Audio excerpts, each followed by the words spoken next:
é Renan Santos, do Partido Missão. Renan, nosso tempo começa a contar a partir de agora. Seja muito bem-vindo. Muito obrigado, uma grande oportunidade de estar aqui com vocês, uma honra também, e tô aberto aqui a qualquer tipo de pergunta. Vamos começar falando, obviamente, sobre as suas pretensões enquanto presidente da República, né? Por exemplo, qual seria a primeira medida que você tomaria caso estivesse aí à frente da presidência? Vamos lá, no dia 5 de janeiro de 2027, dia que agora o presidente toma posse no Brasil, graças a Deus, porque antes era de 1º de janeiro, não vinha nenhuma autoridade internacional porque estava tudo no Réveillon. Dia 5 de janeiro, o presidente tem que colocar, e é isso que eu farei nesse dia, o Brasil, especialmente nas áreas que estão hoje dominadas pelo crime organizado, em estado de defesa. E o que eu chamo de estado de defesa? É um estado especial proposto pela Constituição brasileira que permite não só o presidente da República, mas as forças de segurança atuarem de maneira mais enfática no combate ao crime. Por quê? Porque uma das coisas que eu venho falando em todas as viagens pelo Brasil é que a gente precisa retomar as áreas que hoje estão na mão do crime organizado e devolver para o Estado brasileiro. Ou seja, 23 milhões de brasileiros, de acordo com pesquisas e já saiu na imprensa também, vivem sob o comando do crime. E nós precisamos libertá-los. Hoje, sem o estado de defesa, a polícia, por exemplo, não pode entrar numa casa ou num comércio sem um mandado durante uma operação policial. E é lá justamente que se escondem os bandidos, especialmente as lideranças do tráfico. A gente precisa poder entrar, precisa capturar eles e desmontar o aparato do crime. Essa operação também não ficaria só circunscrita a bairros e favelas. A gente atuaria no Porto de Santos. Inclusive, há suspeitas do Porto de Paranaguá, de atuação do PCC, um porto que fica aqui no Paraná. Porto de Pecém, por exemplo, lá no Ceará, ele está sendo alvo de uma tentativa de tomada agora do Comando Vermelho. Então, colocar áreas especiais dentro de um estado de defesa é a primeira ação para a gente retomar o território brasileiro. E isso não é apenas uma coisa enfática e concreta. É basicamente uma forma do governo brasileiro atuar de modo a recuperar milhões de brasileiros que estão fora desse pacto social, que é o pacto social da Constituição brasileira. Então, a principal preocupação seria a questão de segurança, pelo que dá para compreender com essa medida. Agora, quando se fala, né, nessa questão do estado de defesa, há ali uma certa controvérsia em relação a isso. Entende que é uma medida tranquila de ser tomada? Quem é que faria, por exemplo, essas ações, essas operações todas? Polícia Federal? Não, as polícias estaduais, elas têm autonomia e elas podem atuar junto com o governo federal nisso. A Polícia Federal, ela pode atuar. Forças Armadas podem atuar apenas de maneira auxiliar. Elas não têm nem experiência de combate. E esse efeito seria muito claro. A gente tem um papel hoje no Brasil que não é apenas fático, mas ele é simbólico. A gente está aceitando o Estado brasileiro que milhões de brasileiros vivam à margem da sociedade. Que eles vivam basicamente num Estado paralelo com regras paralelas. Então, há de ser enfático nesse tema. Até porque mais radical e mais absurdo é a gente aceitar que o crime organizado exista. Né? A coisa mais maluca que a gente coloca na nossa cabeça é a normalização de um Estado paralelo. E hoje ele é normalizado. Hoje você anda, por exemplo, pelo Ceará, como eu andei, tem cidades inteiras e bairros inteiros. Santa Quitéria é uma cidade tomada pelo Comando Vermelho, bairros inteiros de Fortaleza. Lá tá ali, você vê, o cara picha no muro. Essa área você pode entrar, essa área você não pode entrar. Essa área você pode fazer comércio, essa área não pode. A gente aceitou isso. Ao naturalizar isso, a gente naturalizou o absurdo. Mas depende do desejo do presidente da República, pura e simplesmente, essa definição, como você traz? Primeiro, depende do desejo da população em votar num presidente que tem essa agenda. Então, ela tem que ser majoritária na sociedade civil. Então, ao invés de eu ficar jogando platitudes, vir aqui e falar, não, eu quero lutar pelo povo. Eu não vou fazer platitude. Eu estou falando, olha, é uma eleição plebiscitária. Se você quiser um combate enfático ao crime organizado, você vai votar no número do meu partido, 14. Se você não quiser, tá tudo bem. Você pode votar 22 no Flávio, você pode votar 13 no Lula. Vota em quem quiser. Para mim é uma questão plebiscitária. Por isso que eu tenho que ser muito honesto. Eu vou propor primeiro, como proposta, já para a sociedade civil. E todo mundo vai saber que essa é a primeira coisa que eu farei. Segunda coisa, isso vai para o Congresso. O Congresso, que também foi nas eleições, eu venci essas eleições pautado por esse tema, aí deliberar e convencer e aí colocar em funcionamento. É um status permitido pela nossa Constituição. E eu acho que é um status que garante, inclusive, a cidadania de milhões de brasileiros. Portanto, é obrigação do Estado brasileiro fazer isso. Agora, o senhor falou dessa relação aí, falou rapidamente sobre essa relação com o Congresso. Como é que o senhor, se eleito for, o senhor está no Missão, partido menor, né? Com uma expressão hoje menor. Como é que o senhor pretende se relacionar com o Congresso e como aprovar suas medidas caso o senhor seja eleito?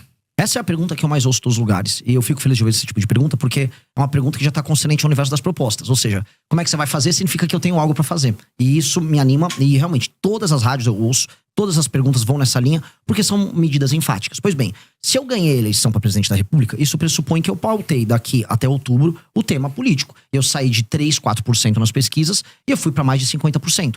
Portanto, um congresso será feito e será composto não apenas com os parlamentares que vão ser eleitos pelo meu partido, que é a Missão, que terá aí tranquilamente mais de 60, 70, só pelo fato de eu ter sido eleito, mas também a gente verá inúmeros outros partidos, especialmente da centrão e da direita, elegendo seus parlamentares com esse tema. Porque se eu fui eleito por uma questão lógica, esse tema pautou os demais. Os parlamentares foram eleitos e esse foi um tema que os brasileiros consideram importante.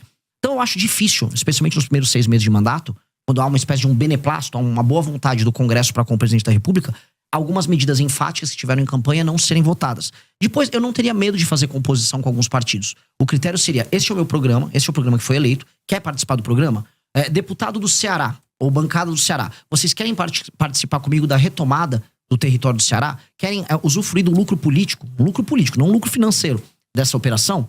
Estejam comigo, vamos trabalhar junto na mesma agenda. Então eu vou ser muito aberto em trazer eles para uma agenda positiva. Agora, eu vou ser muito fechado em trazer aquela relação de compra de voto, a relação baseada na emenda. Esse tipo de relação política que se tornou a base, a relação corrente da política brasileira, ela é um elemento que nós precisamos ultrapassar, nós precisamos superar. E a superação disso vai passar por uma série de reformas que a gente vai precisar fazer ao longo do mandato também. Porque o mandato nosso tem que ser, e é isso que eu enxergo, um mandato essencialmente reformista. Eu vou pegar o Brasil no ponto A e vou colocar o Brasil no ponto B.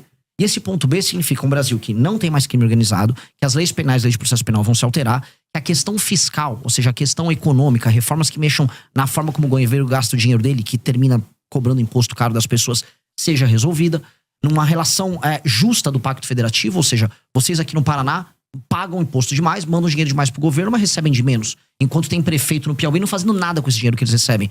Isso também tem que ser endereçado. Mexendo nisso, a gente não apenas melhora a vida das pessoas e melhora a questão econômica, mas eu mexo na correlação de forças com o Centrão. Porque no fundo a tua pergunta é pertinente, porque a gente sabe que nenhum presidente governa de verdade. E esse presidente não governa de verdade por quê? Porque existe essa entidade chamada Centrão. Uma entidade amorfa, que uma hora tá com o presidente, uma hora não tá. O que ela faz para estar no governo? Ela põe uma faca no pescoço e exige dividendos. Em geral, esses dividendos são financeiros. A gente tem que alterar o sistema de recompensa para que isso não aconteça com essa intensidade. Mas um desses dividendos também, quer dizer, até a questão de ocupação do governo, né? Com ministérios, com autarquias, impostos chaves, normalmente que tem ramificação pelo resto do Brasil e um orçamento gordo. Como é que o senhor pretende? O senhor pretende, por exemplo, entregar pastas, ministérios importantes para partidos como o senhor falou do Centrão? Se for para fazer ocupação e cooptação, especialmente para dar o nome aos bois, vamos pegar aqui a Codevasf, a Companhia de Desenvolvimento do Vale do São Francisco. Que é disputadíssima. Sim, porque, inclusive, o Rio São Francisco, ele corre, né? Minas, vai Pernambuco, Bahia. Porém, ele foi, vamos dizer, de maneira fictícia levado até o Amapá, o Rio, só para que o Alcolumbre, né, que é do União Brasil, possa usufruir dos benefícios dessa empresa pública. Isso não pode acontecer, isso não vai acontecer. E, em especial essas empresas públicas que têm atuação no Nordeste, onde há uma presença maior do Centrão e onde há um uso político muito mais intensivo. Isso não será entregue. Essas empresas públicas não podem ser entregues, porque hoje elas são, vamos dizer, um vetor central de corrupção. Eu volto a falar, não tenho problema nenhum em trazer figuras corretas e sérias de outros partidos para participar do nosso governo. Porque esta é, infelizmente, a natureza do nosso modelo. Fazer um governo que tenha coalizão é normal em todas as democracias. Agora, fazer um governo baseado em cooptação, como eles estão acostumados, não. Eu não vou fazer baseado em cooptação.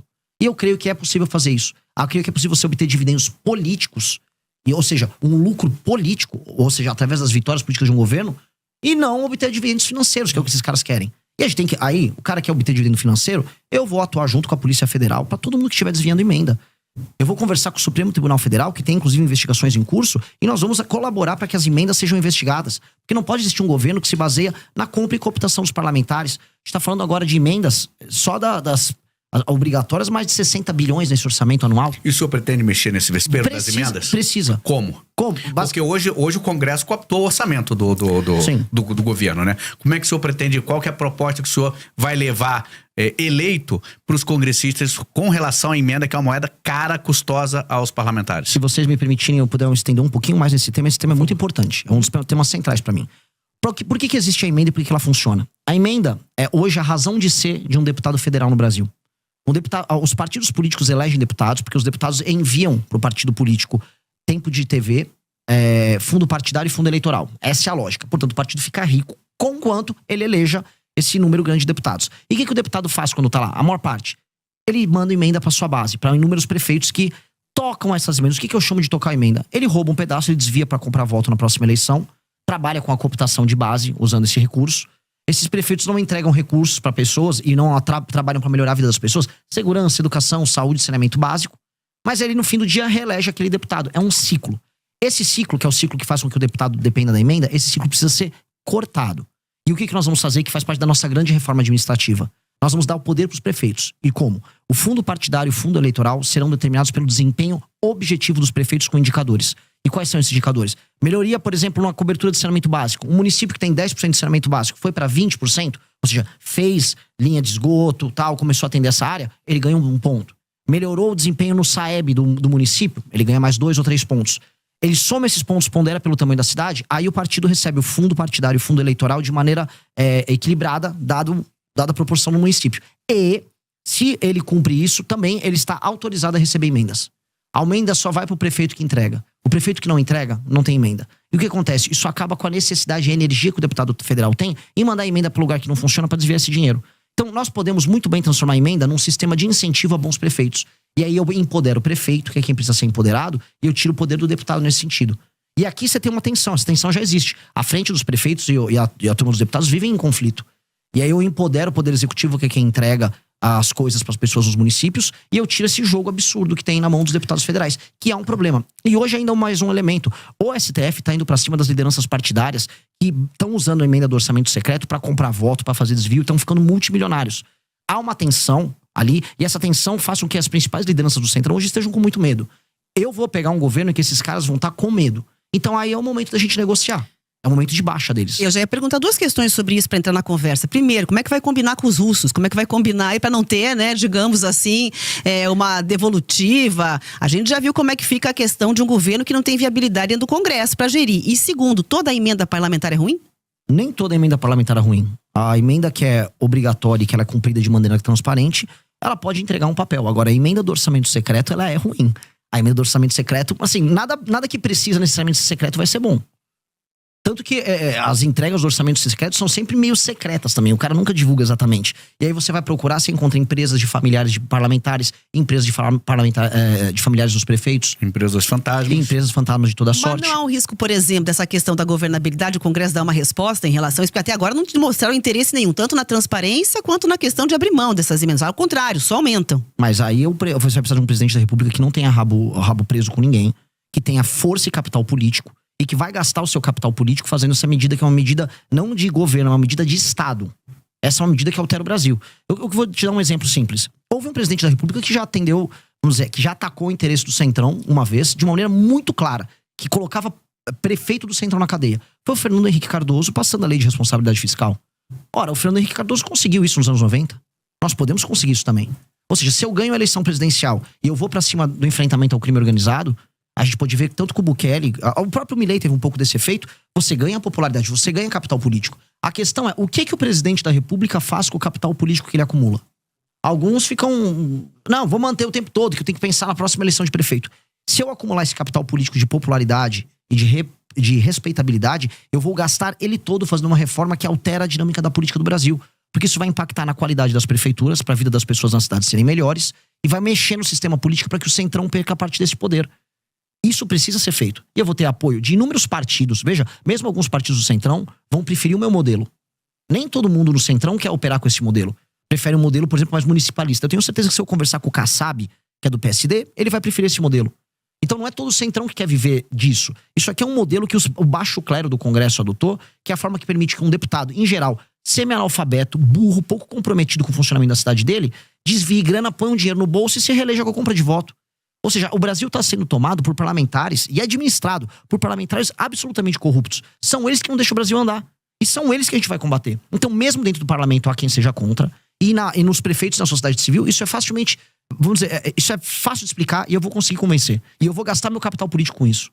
Agora, candidato, o senhor falou e citou o presidente de El Salvador, o Bukele. O que o senhor vê nele? Ou o que o senhor se inspira? Qual que seria a sua proposta para a segurança fazendo esse paralelo com El Salvador que o senhor citou? O que eu gosto muito dele foi o fato de ele ter sido muito enfático no enfrentamento ao crime organizado e ter entendido que território de uma nação é o território de uma nação. Não existe espaço paralelo, não existe território paralelo.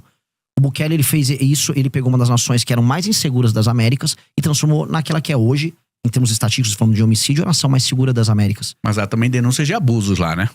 Bom, antes havia muito mais denúncias de abuso, simplesmente porque as pessoas morriam em um número muito maior. Agora, o Estado fez isso com a aprovação das pessoas e com a aprovação do Congresso. Erros e falhas, um eventual erro policial, sempre haverá. A polícia não é perfeita, assim como políticos não são perfeitos e seres humanos não são perfeitos. Seria um efeito colateral? A questão é se você já vive ou é efeito colateral, que é viver na mão do crime. Se isso diminuiu e as pessoas perceberam que diminuiu, a uma vantagem objetiva. A gente tem que ser utilitarista aqui. A gente não vive no mundo perfeito. Mas na prática o senhor faria o quê? Na prática, saber, qual é a proposta? eu citei pra vocês já no começo da entrevista. Sim. Pra destruição do crime organizado, eu vou colocar o Brasil, as regiões tomadas pelo crime organizado. Isso inclui desde portos, áreas de fronteira, a longo prazo. a favelas. A longo prazo, já no curto prazo também. A gente tem que passar alterações nas leis penais, aumentando as penas, de maneira muito objetiva. E nas leis de execução penal, a gente tem que acabar com artifícios como a progressão, a saidinha, para que a pessoa cumpra a pena dela.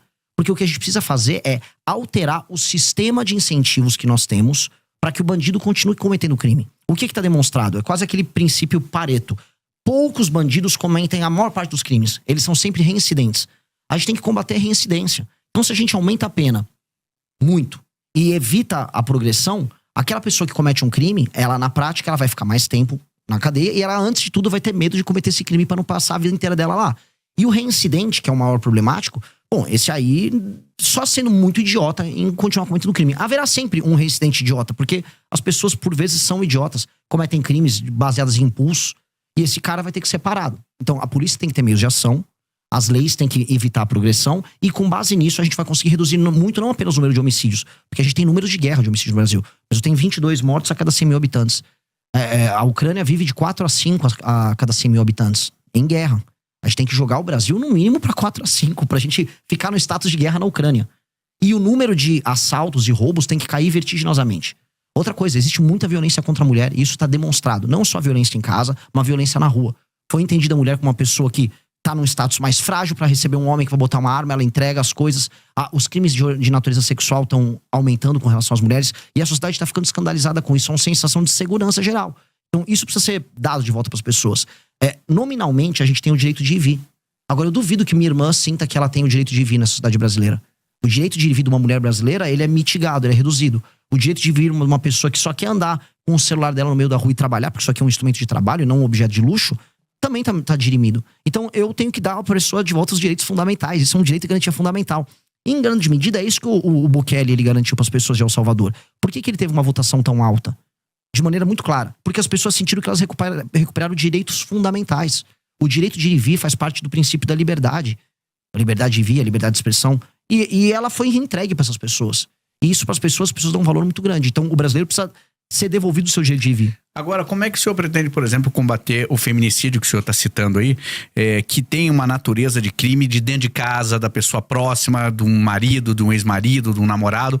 Como combater esse crime? É só aumentar a pena? O aumento de pena ele tem um efeito cascata sobre praticamente todos os crimes, tirando alguns crimes que são cometidos por pessoas que agem de maneira doentia e irracional. Mas o senhor pretende aumentar? Você precisa ter, lógico, mas todas as penas no Brasil concernentes à violência, elas precisam ser aumentadas. E mais, todos os reincidentes, porque em geral, o homem que bate na mulher em casa, ele faz isso de maneira reincidente. Ele cria um sistema abusivo de relação com ela. E, em geral, quando você pega o passado dele, também costuma ter essas relações abusivas com as mulheres anteriores. Então, se esse cara tiver passagens pela polícia, por ser um reincidente, por ter tomado uma condenação antes, aí a situação dele piora bastante. É lei e ordem. E aí a gente pode trazer, por exemplo, sistemas de fiscalização. Hoje, São Paulo, é uma coisa que a gente tem que trazer pro Brasil inteiro. Existe um sistema de câmeras, né? O Sampa... Smart Sampa, desculpa. Ainda bem que você lembrou, ótimo. O Smart Sampa, ele reconhece o rosto das pessoas. Você reconhecer o rosto de um marido agressor que recebeu denúncias e você poder abordar ele com a polícia na rua, facilita isso. Infelizmente, agora o Brasil tem que tomar um banho de lei e ordem. E esse é um elemento que eu preciso que as pessoas que estão nos vendo entendam. Primeiro começa com lei e ordem. Você não institui uma disciplina que vira cultura apenas educando. Primeiro você tem que ter uma norma, a norma vem com a sanção. Isso se transforma em disciplina, e depois a disciplina vira cultura. Um tipo de um exemplo que não tem a ver com violência, mas tem a ver com cultura. Há uma cidade que eu visitei no Rio Grande do Norte chamada Acari. Lá durante o Império, veio um decreto lá na prefeitura de Acari e avisou, olha, se você não varrer e não cuidar, não deixar limpa a fachada da sua casa, você vai tomar uma multa. Tô falando do século XIX, período imperial. As pessoas tinham medo da multa, aquilo se tornou um costume, do costume virou uma cultura, da cultura virou orgulho. A cidade é um brinco até hoje. Singapura era assim, uma cidade de pescadores destruída, um local muito pobre com brigas étnicas entre religiões diferentes e matrizes étnicas diferentes. Veio uma liderança, essa liderança estabeleceu lei e ordem de maneira muito intensa.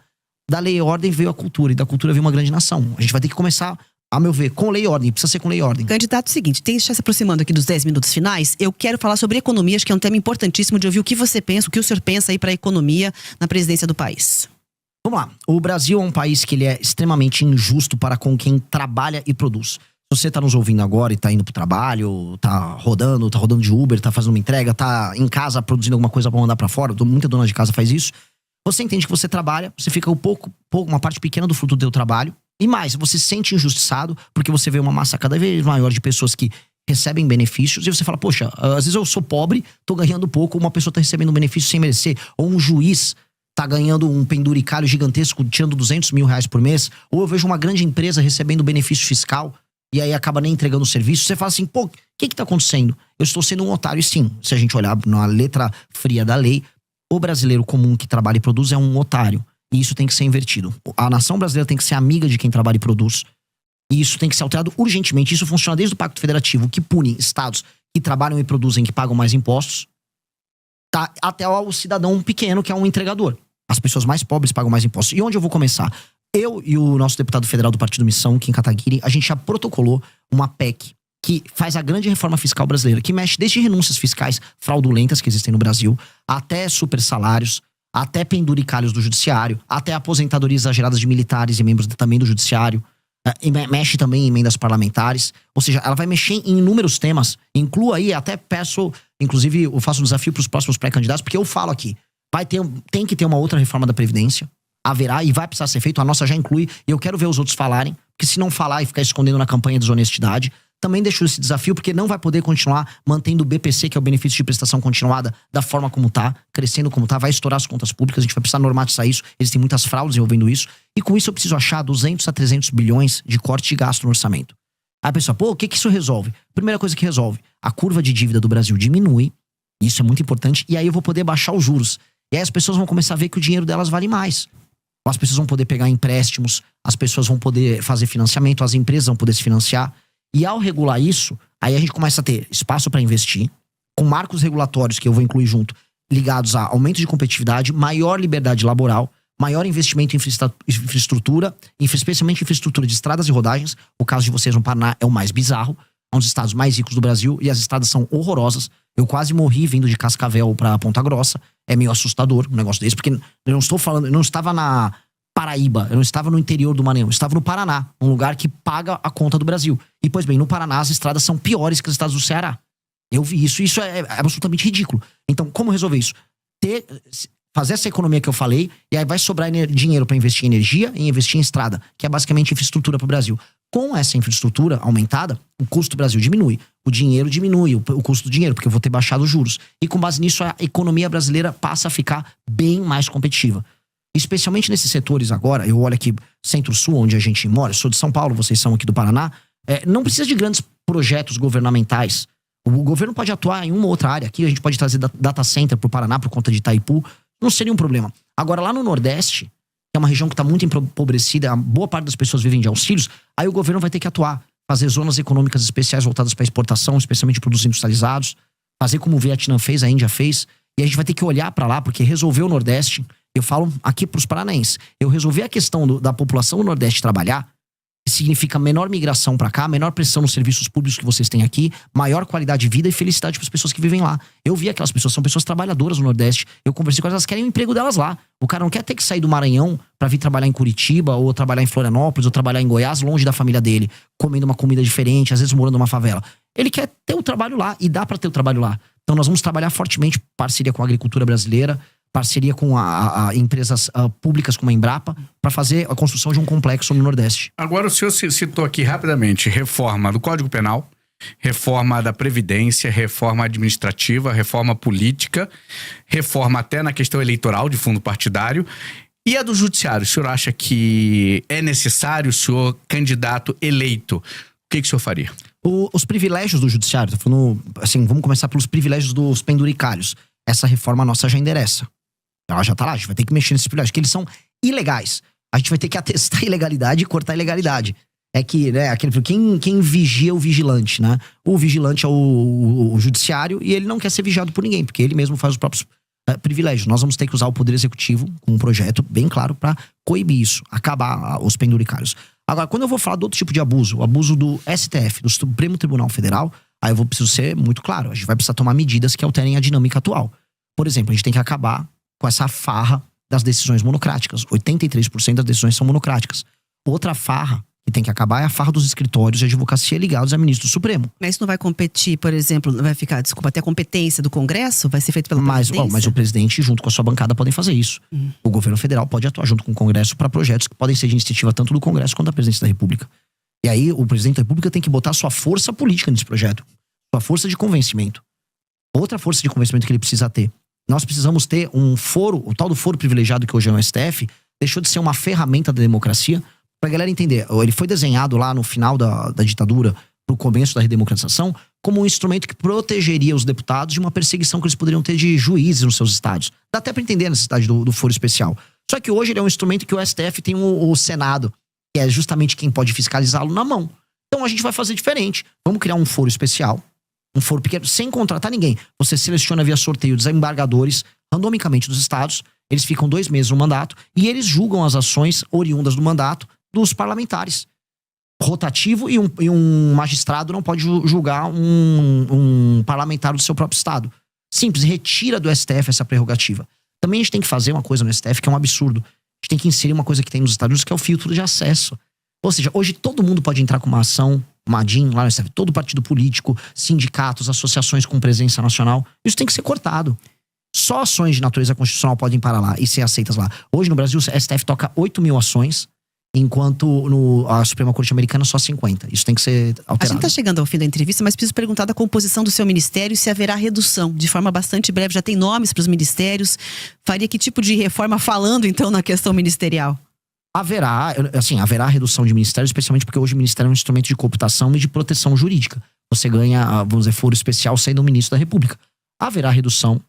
Mas isso não é, eu preciso falar, isso na maior parte dos casos é uma medida que tomam pra fazer marketing. Tipo, olha, reduzir, veja como tô economizando. Você não tá economizando muita coisa, mas você sinaliza que você vai ter uma administração mais racional.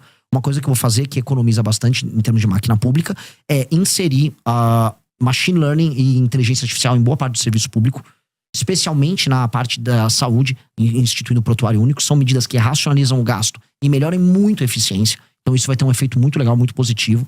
E aí, falando em termos de corte de gasto, para trazer um tema até jogar de provocação para os demais pré-candidatos, especialmente os da direita, quero saber quais são as empresas que eles vão privatizar. A gente está falando de maneira clara, os Correios precisam ser privatizados, tá? E empresas públicas que não apenas são deficitárias, mas que não apresentam resultado prático para o Brasil, nenhum ganho para o Brasil, elas precisam ser privatizadas ou encerradas, que hoje elas viraram instrumentos de cooptação.